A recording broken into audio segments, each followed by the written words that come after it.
Good morning to all of you. I hope you all are doing great students. तो आज की इस video में हम हमारे इंग्लिश वोकैबुलरी सीरीज को कंटिन्यू करेंगे। तो चलिए स्टार्ट करते हैं। वोकैब के पार्ट में आपका आज का पहला वर्ड है confine. What is the meaning of confine students? Confine का मतलब होता है किसी एरिया को रिस्ट्रिक्ट करना, ठीक है, रोक लगाना।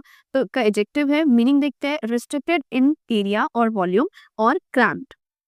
चलो आगे चलते हैं। सिनोनिम्स में आपका हो जाएगा क्रैम्प, कंस्ट्रिक्टेड एंड रिस्ट्रिक्टेड। सभी आपस में सिनोनियम है। अब इसका अपोजिट देखते हैं, दैट इज ओपन। वहां पे रिस्ट्रिक्शन की बात की गई थी, ठीक है, और यहाँ पे क्या आ जाएगा? Open, Rumi, spacious, large and gigantic. सभी का मतलब क्या है? स्पेशियस। बच्चों यहाँ पे एक नया वर्ड आप जरूर सीखना, दैट इज कैपेशियस। कैपेशियस इसका मतलब भी क्या होता है? स्पेशियस, जहाँ पे बहुत ज्यादा जगह हो। और वर्ड भी आप लिख सकते हो, वास्ट लिख सकते हो। आगे देखते हैं, हर फियर ऑफ कन्फाइंड प्लेसेस। आप बताना कन्फाइंड प्लेसेस के फियर को क्या कहते हैं? बताओ। It is called as claustrophobia, ठीक है। उसकी आपको स्पेलिंग भी पेपर में पूछी जा सकती है। So that is CLAUSTR, claustro then phobia, fear of confined places. आगे चलते हैं। Then we have abdicate, very important word. What is abdicate? Again इसके भी आपके पेपर में स्पेलिंग पूछी जाती है, तो पहले इसकी स्पेलिंग को याद रखना, ETIQUETTE। What is adequate? It means शिष्टाचार, कि आपको कैसे रहना चाहिए सोसाइटी में, आपका कैसा बिहेवियर होना चाहिए। So meaning the customary code of polite behaviour in a society among members of a particular profession और ग्रुप, ठीक है। वही rules and regulations, customs and behaviour. Synonyms, protocol, protocol का मतलब भी क्या है? Rules and regulation and polite behaviour. Then antonyms देखते हैं, डिसकर्टसी। बच्चों यहाँ पे कर्टसी वर्ड भी लिखना सिनोनियम में, कर्टसी। Then immorality. तो ये आपके एंटोनिम हो गए। देन एंटोनिम में और भी दे रखा है आपको, दैट इज डिप्रिविटी और लाइसेंशियसनेस, ठीक है। ये जो लाइसेंशियसनेस है, ये वाला वर्ड भी आपके पेपर में पूछा जाता है। इसका मतलब भी क्या होता है? जो पर्सन जो डिसिप्लिन में लैक करे, जिसमें डिसिप्लिन की कमी हो और जो गलत चीजों में इन्वॉल्व होगा। आगे चलते हैं। थर्ड में आपको दे रखा है oust, very important word. But oust का मतलब होता है किसी पर्सन को उसके पोजीशन से, उसके काम से निकाल देना। ड्राइव आउट और expel someone from a position और place. Synonym expel, force out, throw out. और आप बताओ क्या लिख सकते हो? बताइए और कौन से वर्ड आ सकते हैं बर्खास्त करने के लिए, निकाल देने के लिए? बैनिश, बॉयकॉट आ सकता है। देन एंटोनिम देखते हैं, एक्सेप्ट करना, अलाउ करना, अपॉइंट करना। बहाल देने की बात हो रही थी, यहाँ पे अपॉइंट करने की है। फोर्थ वर्ड देखते हैं, दैट इज स्प्लिंटरिंग। स्प्लिंटरिंग का मतलब होता है स्टूडेंट्स, बहुत छोटे छोटे फ्रेगमेंट्स में तोड़ना। ब्रेक और cause to break into small sharp fragments. Synonym shatter, spell, chip and screed.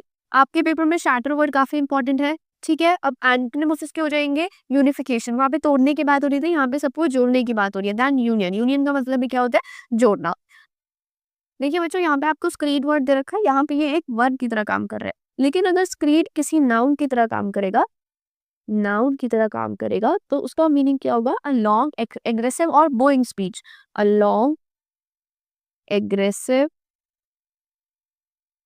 और बोरिंग स्पीच। तो आप इसको भी याद रखना ना, ताकि आपको कभी आप स्क्रीड नाउन की तरह पढ़ो, स्पीच वाली वोकैब में पढ़ो, तो आपके लिए कंफ्यूजन नहीं होनी चाहिए, ठीक है। चलिए आगे बढ़ते हैं। चलिए वन वर्ड सब्स्टिट्यूशन का पार्ट देखते हैं। वन वर्ड सब्स्टिट्यूशन में आपको आज का वर्ड दे रखा है हाइव। बच्चों what is beehive? Beehive a place for बीज इज कॉल्ड बिहाइव। और कौन सा वर्ड आ सकता है वेयर बीज आर केप्ट के लिए? That is apiary. और बर्ड्स को बताओ कहाँ रखा जाता है? They are kept in aviary. अब कमेंट में बताना कि हॉर्स को कहाँ रखा जाता है। चलो सिक्स में आपको दे रखा है इन्फर्मरी। बताओ बताओ what is the meaning of infirmary? Infirmary is a hospital. ये एक तरह का हॉस्पिटल होता है जहाँ पे सिक पीपल को रखा जाता है, जिनको जो अभी रिकवरी में है उनको कहाँ रखा जाएगा? इन्फर्मरी। चलो आगे बढ़ते हैं। स्पेलिंग में आपको आज एक स्पेलिंग दे रखी है, काफी अच्छा वर्ड है, that is elysium. And what is elysium? So basically elysium is a state of happiness, a state of happiness. और ब्लिस भी लिख सकते हैं। एट्थ में यू हैव जिम्नेजियम, उसकी आपको स्पेलिंग दे रखी है, आप इसको भी ध्यान रखना। अब आ जाते हैं इडियम एंड फ्रेजेस में। इनको आज का पहला इडियम दे रखा है डिलीवर द गुड्स। बच्चों डिलीवर द गुड्स का मतलब होता है डिजायर्ड रिजल्ट प्रोड्यूस करना, ठीक है, कि जैसा रिजल्ट चाहिए था वैसा ही आपने प्रोड्यूस किया, to produce the desired result. He is the best graphic designer we have. ये सबसे बेस्ट डिजाइनर है, जो ये सबसे बेस्ट ग्राफिक डिजाइनर है जो हमारे पास है। So I am confident that he can deliver the goods for this ad campaign.